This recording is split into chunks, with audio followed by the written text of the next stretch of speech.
স্বাভাবিক হওয়ায় ময়মনসিংহের বৃক্ষ মেলায় বাড়ছে ক্রেতার সমাগম। সবশেষ অবস্থা জানাতে নগরীর টাউন হল মাঠ থেকে যুক্ত হচ্ছেন ইমতিয়াজ আহমেদ। ইমতিয়াজ, মেলায় ক্রেতা দর্শনার্থীদের সংখ্যা কেমন দেখছেন? বেচা বিক্রি বেড়েছে কিনা আগের তুলনায়? ময়মনসিংহের টাউন হলের যে মাঠটি রয়েছে সেই মাঠে প্রায় 1 মাস যাবৎ কিন্তু বৃক্ষমেলা চলছে। প্রথম দিকে ময়মনসিংহ জেলা প্রশাসন ময়মনসিংহ বন বিভাগ এই মেলাটি শুরু করলেও 15 দিন পর কিন্তু এই মেলাটি আবার শেষ হয়ে যায়। তারপরে কিন্তু 1 আগস্ট থেকে সিটি কর্পোরেশনের আয়োজনে এই মেলাটি আবার শুরু হয়। আজকে আসার পর যেটা জানতে পারলাম, আজকে মেলার শেষ দিন এবং যেহেতু শুক্রবার আজকে আমরা দেখতে পাচ্ছি যে প্রচুর ক্রেতা সমাগম ঘটেছে। আপনি জানেন যে চলমান পরিস্থিতির কারণে মেলা শুরু হওয়ার পর থেকেই কিন্তু বেচা বিক্রিটা অনেকটাই কমে যায়, ক্রেতা সমাগম কমে যায়।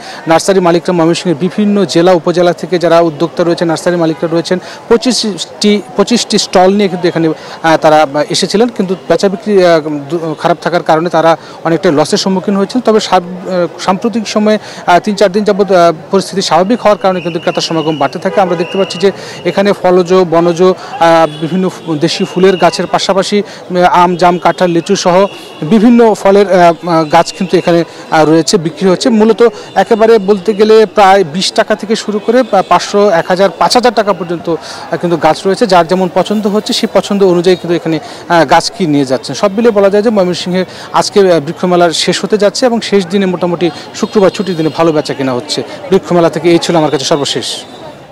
ময়মনসিংহের বৃক্ষ মেলার শেষ দিন সম্পর্কে বিস্তারিত জানাচ্ছিলেন ইমতিয়াজ আহমেদ।